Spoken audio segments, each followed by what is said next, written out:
casa del general Emiliano Zapata Salazar. Esta es la Casa Museo Emiliano Zapata Salazar, es un espacio muy bonito, estamos en el pueblo de Anenecuilco, que pertenece al municipio de Ayala. Estamos aquí reunidos porque vamos a celebrar el 23 aniversario del Museo de la Caricatura y la Historieta. Hace 23 años, o sea que vamos con el siglo, estamos en el 2023, y un 2 de diciembre del año 2000 nació el Museo de la Caricatura y la Historieta. El museo ha tenido varios espacios, varios locales. Empezamos en la ciudad de Cuautla, Morelos, en un espacio que perteneció a la Casa de Morelos. Ahí nació nuestro museo. Después, por cuestiones de temblores y eso, como una casa muy antigua, tuvimos que desocuparla y nos instalamos en la colonia Zapata.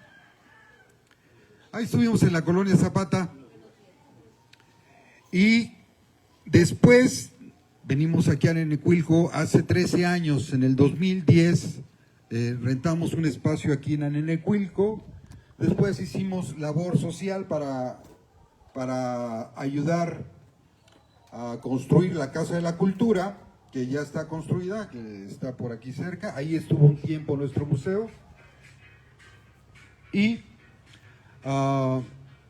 ahora se atravesó la pandemia, tuvimos que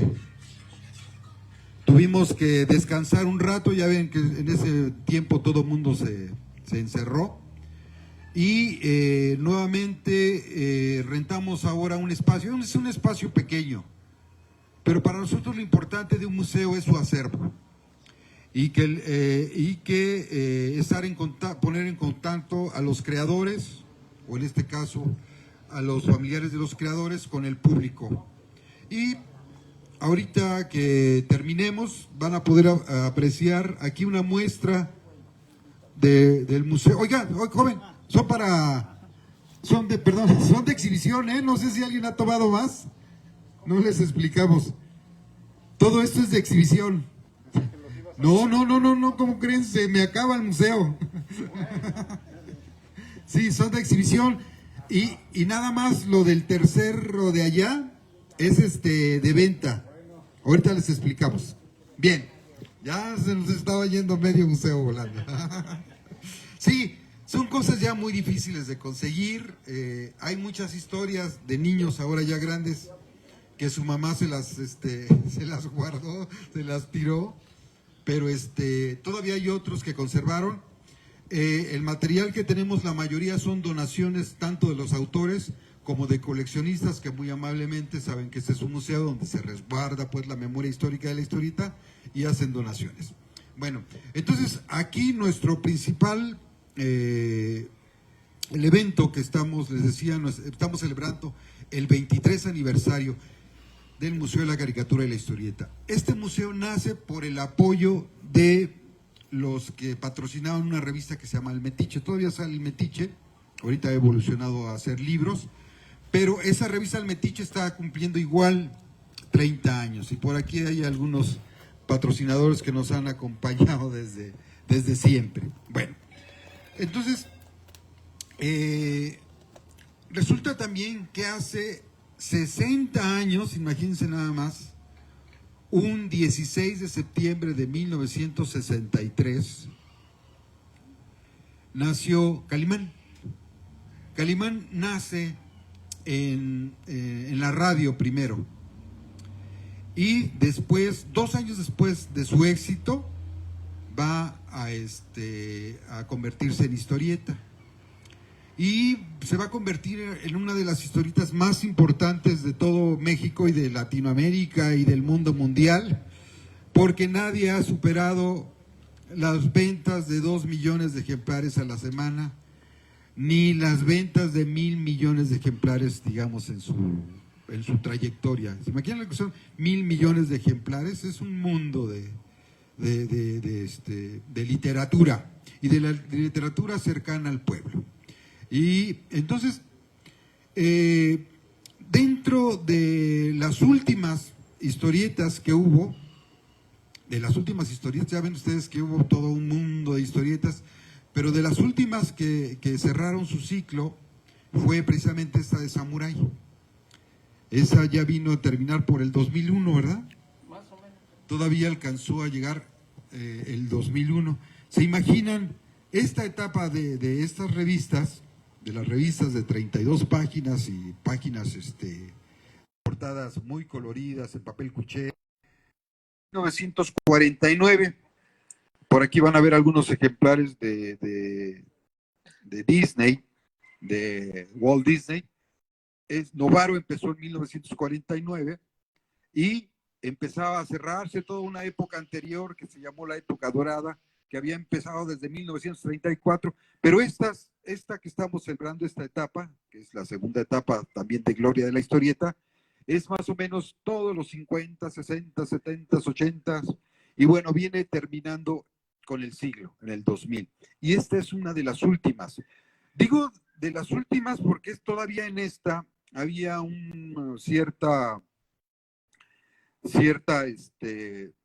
se conjugaban, había química entre los escritores y entre los dibujantes.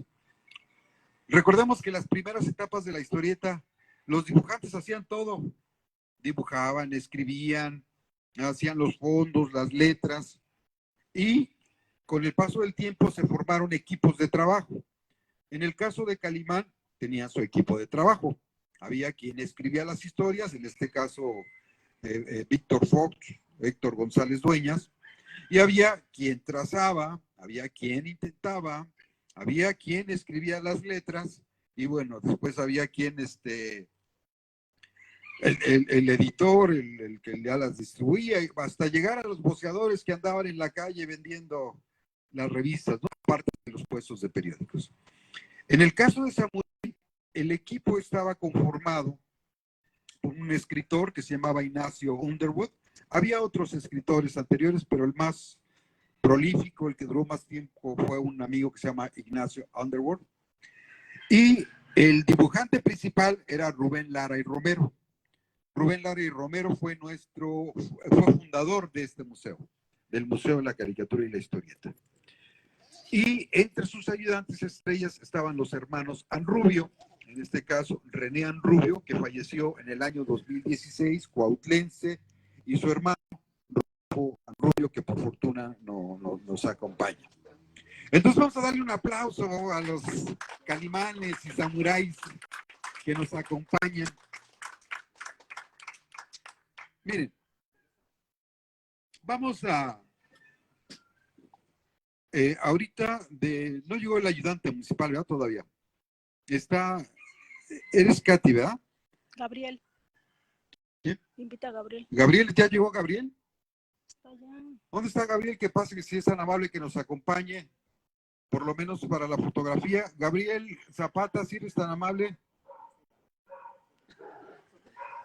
Bueno, ahorita está Gabriel. ¿Sí lo viste? Porque no lo veo. Le hablas, ¿no? Por favor, que es tan amable, que se nos acompañe. Bueno, Gabriel Zapata es bisnieto del general Emiliano Zapata Salazar y además es el responsable del museo. Entonces, es precioso este espacio. Entonces, vamos a ver si nos acompaña. Mientras, voy a pedirle a por Rodolfo, si te pasas para acá, Rodolfo.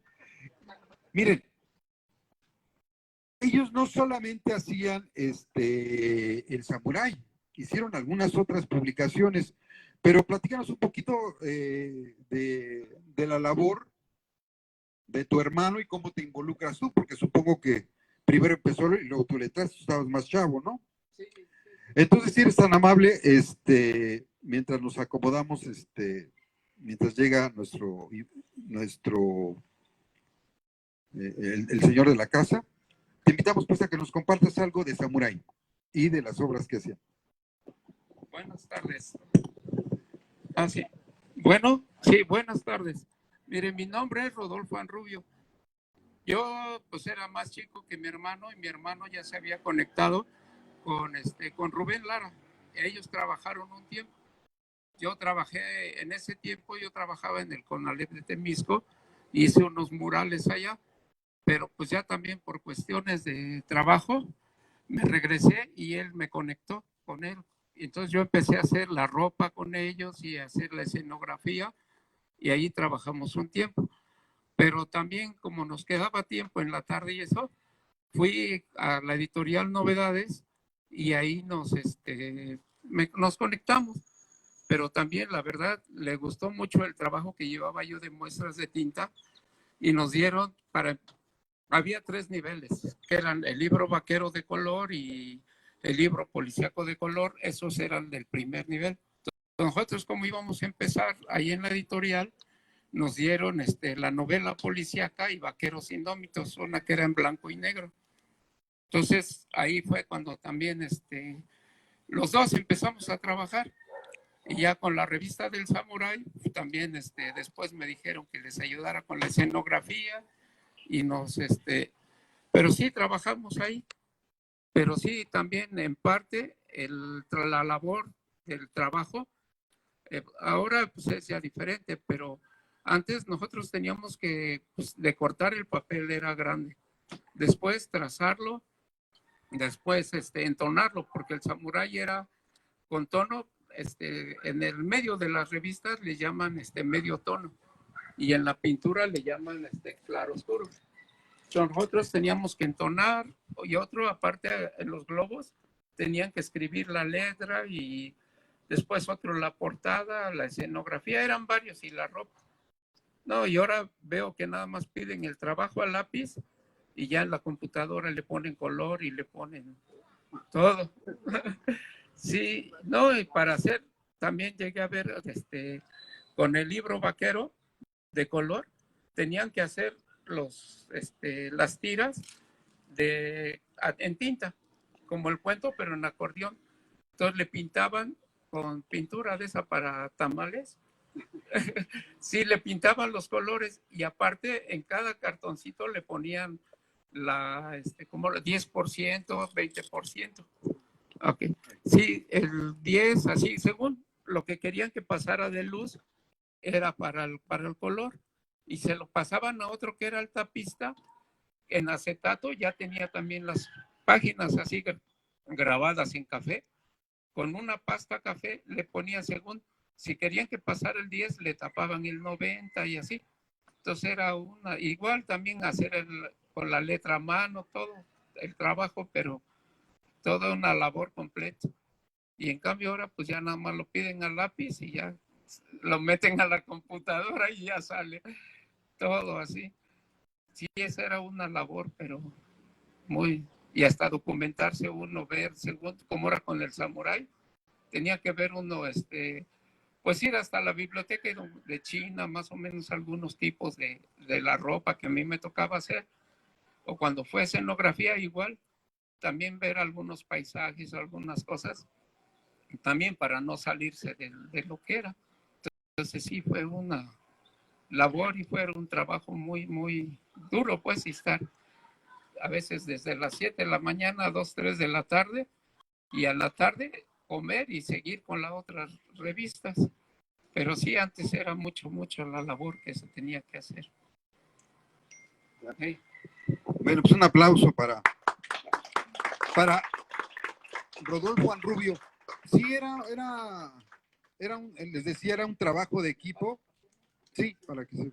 No, sí, pásate para allá porque voy a presentar ahorita unos datos de Víctor Fox que sacamos ahora que visitamos su casa, que ahí tienen todo, tienen reconocimientos, todo su material.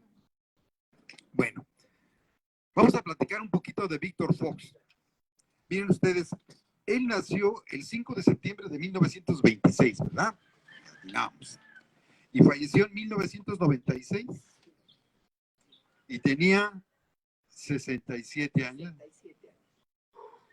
Joven todavía, pero es que los artistas viven el doble, ¿no? Yo creo que día, noche, su mente, los viajes, y la verdad, bueno, él estudió contaduría 2 años y después ingresó a la Facultad de Filosofía y Letras y también otros 2 años.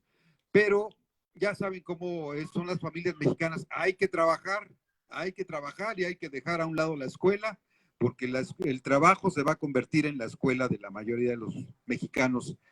Todavía no llegaban las becas de nuestro jefe, el PG. Bueno, entonces él empezó en 1949 en la XCQ. Hacía muchos programas, bueno, después nos va a platicar, porque dice que en realidad empezó desde niño, era actor infantil en la radio. Bueno, nos platicaron dentro de lo que él dejó escrito por ahí, que en 1954 ingresó a la XCW. Su primera serie así de éxito en la radio se llamó El Mil Caras. Yo sí me acuerdo de esa, del Mil Caras. A lo mejor fue una repetición porque ya lo oí por los 60s, pero era de un detective que era así como el amo del disfraz. Casi cada episodio utilizaba un disfraz diferente. Bueno, la novela negra estuvo presente siempre en los escritos de Víctor Fox. Resulta que también nos enteramos de que inventó e hizo todos los capítulos durante 10 años de La Criada Bien Criada. ¿Se acuerdan de María Victoria con Borolas, con Sayas? Entonces tenía una vena humorística también muy buena. Él dice que en realidad, él decía, yo no soy ningún chistoso, yo soy actor, soy un trabajador, si me piden que haga escenas de humor, las hago de humor, porque todo el mundo piensa que el que hace cosas cómicas es igual un cómico, ¿no? Pero no. La verdad, él estaba muy consciente de que todos aquellos que trabajaban en la tele, todos los humoristas, todos los que quieran, en realidad recitaban o actuaban lo que hacía un escritor, ¿no? Y él era de ellos, de los que estaban detrás de las grandes figuras de la televisión o de la radio. Bueno, también resulta que él hacía los libretos de los polivoces. Muchos de sus personajes los inventó Víctor Fox, entre ellos Chano y Chon, si se acuerdan de Chano y Chon, y había uno que se llamaba La Policía Siempre en Vigilia, ¿no? Y salían ahí. Bueno, esos personajes se los inventó. Había un programa que antes de los polivoces se llamaba Sonrisas Colgate, y ahí salían los polivoces, y desde ahí ya Víctor Fox les proporcionaba material para la elaboración de sus sketches, ¿no? Bueno, claro que su obra más importante pues fue Calimán, pero él también hizo otra que se llamó El Águila Solitaria. Eso sí nos faltó, ejemplares del Águila Solitaria traer, pero el caso de Calimán, les comentaba yo que alcanzó 2 millones semanales y hubo una edición que sacaron que traía el sello de los 1,000 millones de ejemplares. Imagínense nada más. Bueno, Águila Solitaria, pues es de los pocos héroes ecológicos que hay dentro de la historieta, ¿no? Tenemos a Chanot, que igual defendía su selva, apoyaba a los pescadores. Estaba también Tagua, el hombre gacela, que también era un defensor de su selva y de su fauna, de su flora. Y, por supuesto, Águila Solitaria. Bueno, pues en el caso de Calimán, hay el registro de la revista, el registro del personaje, lo hicieron Rafael Cuthberto Navarro, que era el dueño de la estación de radio, que se llamaba RCN, por eso tenía Rafael Cuthberto Navarro, y su director artístico, que era Modesto Vázquez.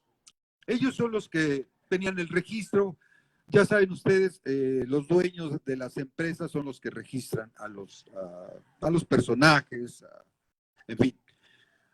Pero cuando se le pregunta, hay un señor que se llama Isidro Olace.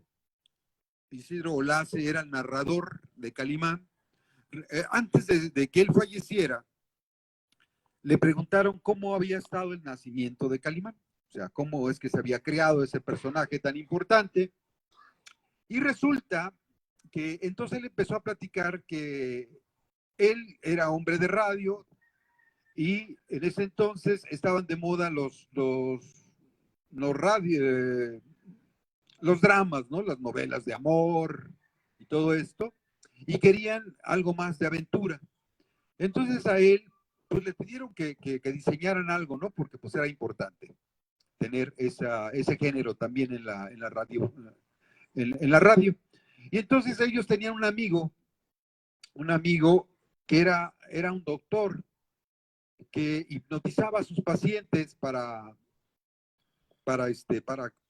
que dieran a luz, ¿no? O sea, en lugar de anestesias o todo eso, las hipnotizaba y tenían sus hijos tranquilamente. Entonces, pero también le gustaba escribir. Entonces a él le pidieron que les ayudara a crear todo un personaje. Y bueno, de ahí, por eso uno de los poderes o de las cualidades de Calimán es el hipnotismo. Entonces ahí nació de esa parte, ¿no? Bueno, resulta también que empezaron así tenían muchas lecturas de la India y todo esto. Entonces decidieron que el héroe que se iba a llamar Kalima y su acompañante, el niño, se iba a llamar Olin, que quiere decir Nilo, al revés. Esto es, y ya más o menos hicieron el proyecto y se lo presentaron a Rafael Cuthberto Navarro, y él le dijo, bueno, pues eso véanlo con Modesto Vázquez, que es el experto en la radio. Modesto Vázquez era, pues un experto en la radio, era cubano, había participado en las etapas iniciales culturales de la Revolución Cubana, pero después decidió emigrar a México. Era también un espacio muy digno para desarrollarse a todos los trabajadores, sobre todo en este caso del teatro, de la radio. Entonces, le presentan el proyecto y pues él, un hombre experimentado, les dice, miren, está muy bien esto, ¿qué les parece si en lugar de Kalima le ponemos Calimán? Suena más así, más de pegue, ¿no? Como Superman, como Batman. Dice, y Olin, ¿qué les parece si le ponemos Solín, ¿no? Suena más de más pegue en la radio. No, pues sí, todos estuvieron de acuerdo y fueron a ver otra vez a su amigo el doctor para que les ayudara a hacer pues ya un proyecto, ¿no? De radio, ¿no? Un demo. Entonces era más o menos de 15 minutos, se lo presentaron otra vez a los de la radio y dijeron, no, pues sí está bien, pero pues ya traigan algo con más carnita, ¿qué les parece? Unos 5 capítulos, algo ya, para que se vea bien cómo va a quedar esto. Y resulta que este señor tenía mucha chamba y nunca les pudo hacer los programas. Entonces es cuando deciden, era un amigo también de ellos, Héctor González Dueñas, se llama Víctor Fox, y Víctor Fox encantadísimo, luego que se avienta la trama y ya estaba lista, ¿no? La presentaron y pues fue les gustó mucho, pero tenían ya un problema, no encontraban un narrador así que le pusiera sabor. El narrador estaba un poco así medio apagadón. Y alguien le dijo a Isidro Blase, pues tú mero, tú eres un gran narrador, eres joven, enjundioso, tú mero, lánzate con la narración. Y ya le comentó a Rafael Cuthberto y a Modesto Vázquez, les dijo, pues yo creo que yo voy a hacer la narración para que levante esto. Y los de la radio, dice Isidro Blase, que les dijeron, pues habla tú, a ver a quién consigues, porque esto va para abajo, ¿eh? Si no lo logramos levantar, eso va a desaparecer. Y no, como iba a desaparecer. Entonces entra Isidro Olace en la narración y se completa todo un cuadro muy bonito, ¿no? ¿Se acuerdan que decía, hasta aquí lo apunté para que no se me olvidara, porque luego ando cambiando los textos, ¿eh? Decía, caballero con los hombres, galante con las mujeres, tierno con los niños, implacable con los malvados. Así es. Y ya sonaba Calimán, ¿no? Era hermosa esa presentación, ¿no? No se cansaban los niños y los jóvenes y los adultos de escuchar. Bueno, pues lo que hizo Víctor Fox, por fortuna, es encuadernar todos sus textos, bueno, las copias, porque los originales los entregaba, algunos textos originales, pero los encuadernó como libros. Ustedes van a su casa y está lleno de libros, así como dicen lo que son Biblias, no, pero son las Biblias de Calimán.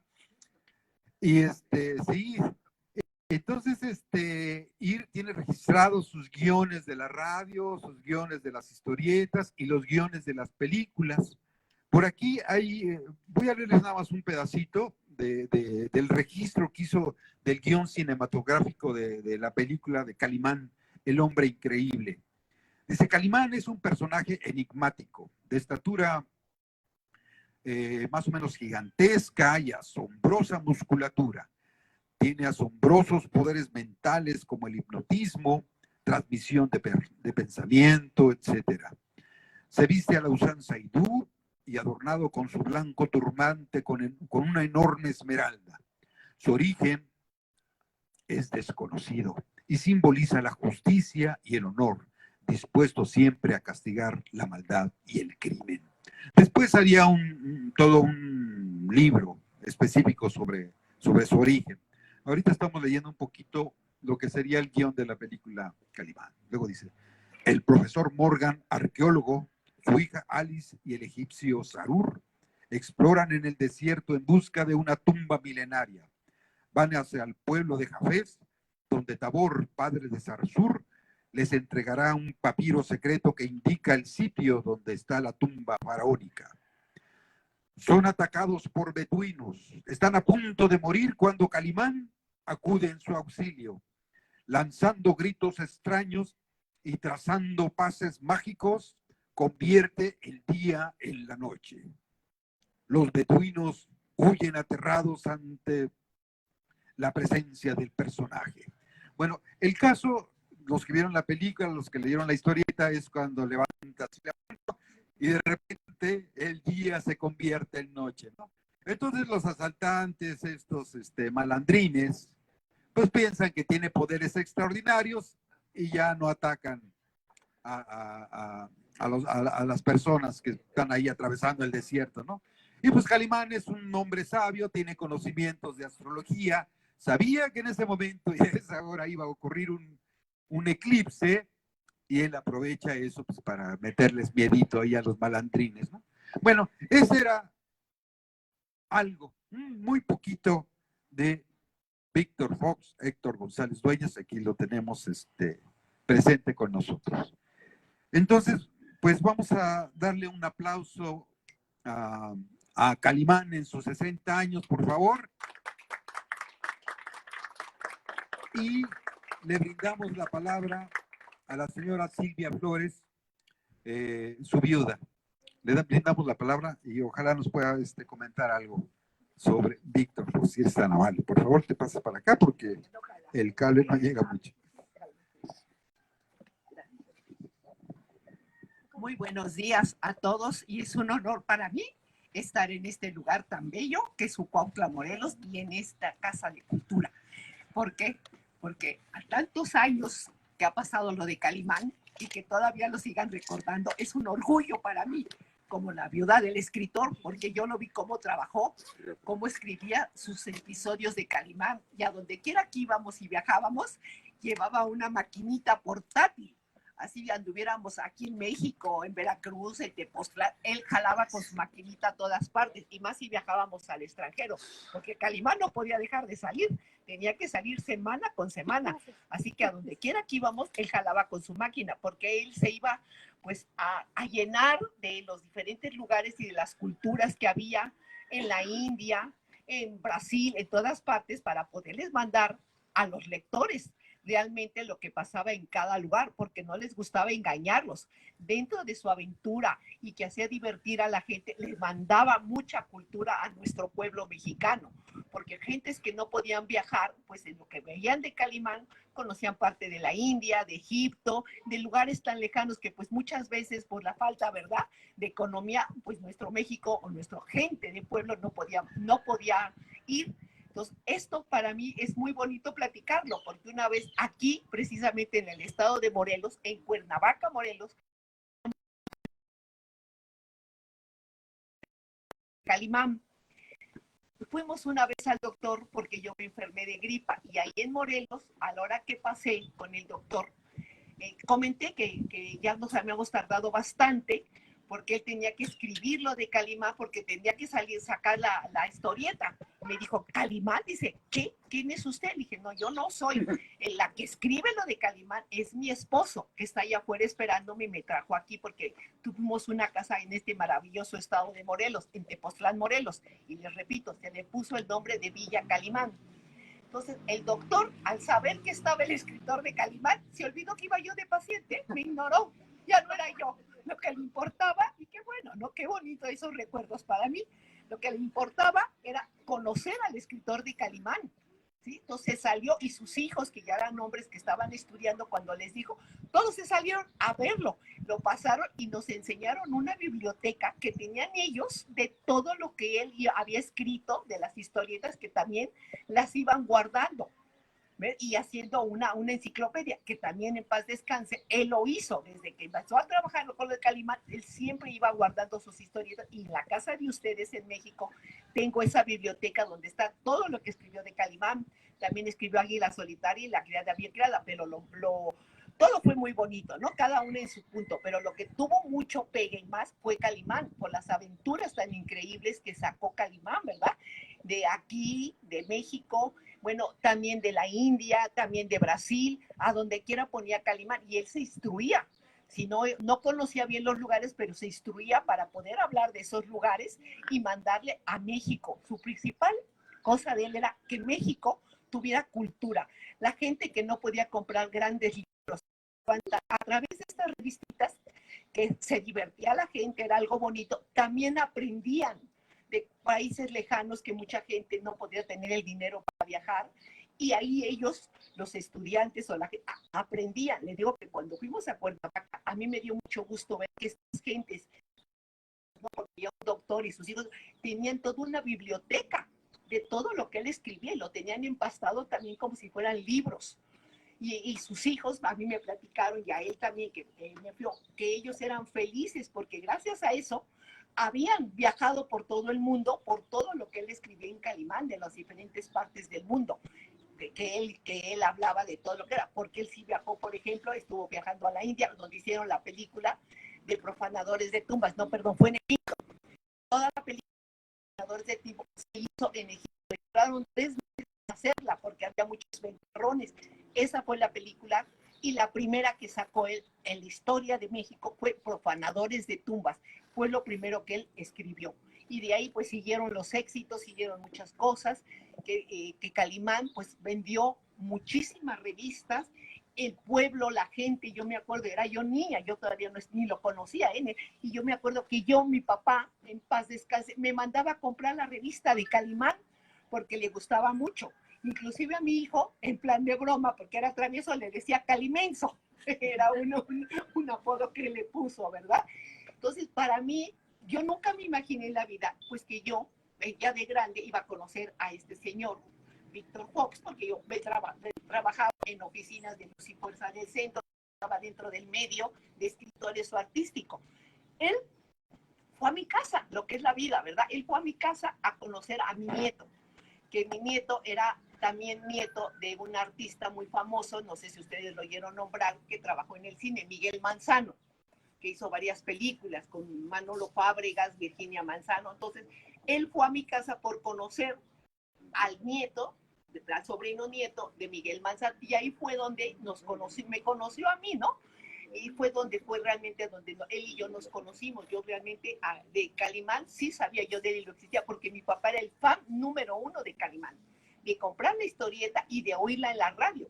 Inclusive a mis hijos les decía, cuando iba a empezar la radionovela, decía Calimenso, decía cállate que ya va a empezar y voy a oír mi Calimán.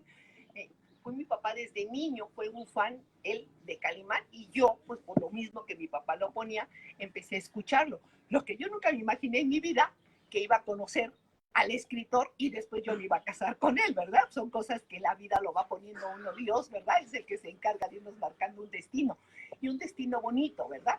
Entonces, todo lo que yo tengo de Calimán, de la satisfacción de lo que él escribió, porque no nomás lo escribió para la gente que tenía cultura, lo escribió para el pueblo de México, para la gente que no tenía mucha posibilidad de comprar grandes libros.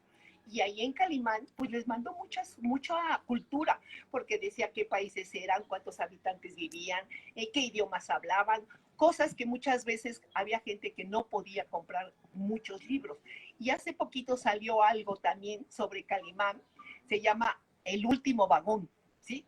Es una pequeña película o serie que precisamente en las escuelas rurales lo que les dan a leer ahí en esa trama son precisamente historietas de Calimán para que se enseñen a leer, algo que para mí pues fue muy bonito ver que a pesar de los años que ha pasado, Calimán sigue existiendo, porque ya para que hagan una película que se llamó El último vagón y ahí han sacado las revistas de Calimán, pues quiere decir que no se olvida la gente de lo que Calimán escribió, que era una lectura tan amena para el pueblo y para gente culta, porque les digo también gente profesionista, pues leía todo eso mucho. Y lo más maravilloso es que él me dejó ese legado en la casa de ustedes en México.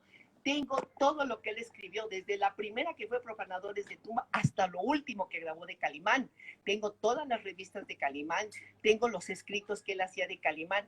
Esto es algo invaluable, ¿no? Porque mucha gente dirá, pues sí, pero ya no es tan famoso. No, no es la fama, sino lo que viene él haciendo desde nuestra época para nuestro México, que ya quedó para toda la historia. Yo creo que Calimán es el único héroe mexicano en realidad que tenemos. En Estados Unidos que Superman, que banda, pero esto abarcaba más que nada cultura, porque a través de lo que él escribía les daba cultura a la gente, ¿no? A los niños, a los grandes, porque nos llevaba a pasear por muchos lugares que muchas veces pues no podemos viajar, no conocer. Entonces, para mí es un orgullo tener toda esa enciclopedia, todo lo que él escribió de Calimán, porque yo el día que me vaya también tengo que ver dónde va a quedar esa cultura, eso que él escribió, eso no puede quedar muerto, porque entre más tiempo pase, y siempre se van a acordar de lo que él escribió de Calimán, y inclusive tuvimos una temporada en que vivimos aquí en Tepoztlán, Morelos, y la casa se llamaba precisamente la casa de Calimán, era el nombre que teníamos en la puerta, ¿sí? Que era la casa de Calimán. Y en Tepoztlán, Morelos, a mí y a mis hijos y a mis nietos siempre decían, ahí van los hijos de Calimán, ya no decían los hijos de Víctor Fox, sino que eran los hijos de Calimán o los nietos de Calimán. Entonces, pues para mí a esas alturas, ya por mi edad, es un orgullo, ¿no? Saber que esa figura de Calimán dio tanta cultura a la gente, a nuestro pueblo, así como gente preparada lo leía, pero también nuestro pueblo que no tenía para comprar grandes libros, compraba su revistita, y como él ponía cuando estaba, por decir, en Egipto, ponía qué ríos había, qué hablaban, o sea, dentro de esa revista les mandaba a la gente cultura, por la gente que no tenía muchas veces para estudiar, en esas revistitas que aparte se ponían a divertirse, les mandaba un poco de cultura o de instrucción para que nuestro pueblo supiera de esos países donde no podíamos viajar, porque pues ya ir a Egipto o a Brasil, a lugares tan lejanos, pues no todo el mundo lo podía hacer. Entonces, dentro de estas revistas, de estos cómicos que divirtió mucho a nuestro México, también vendo cultura. Yo aquí, en este estado precioso de Morelos, tuve una casa en Tepoztlán, Morelos, y se llamaba Villa Calimán. Precisamente el jardinero era feliz cuando se ponía a platicar con Víctor Fox, que le platicaba que él desde niño y a la hora de que tenían su tiempo para comer, se ponían a escuchar a las 4 de la tarde precisamente la radionovela de Calimán, que lo pasaban aquí en Morelos, ¿no? Entonces, todo este tipo de cosas para mí es algo muy bello, que no quede muerto, que siempre se acuerden de lo que escribió Calimán, más bien Víctor Fox, todo lo que escribió de Calimán y la enseñanza que dejó, porque no nomás era una revistita para divertir, les mandaba mucho cultura, por lo que yo les digo, a donde ponía la Calimán, en Egipto, en Brasil, donde quiera, les explicaba el idioma, los habitantes que había, la cultura, cómo se hablaba allá, y creo que todo eso fue formidable.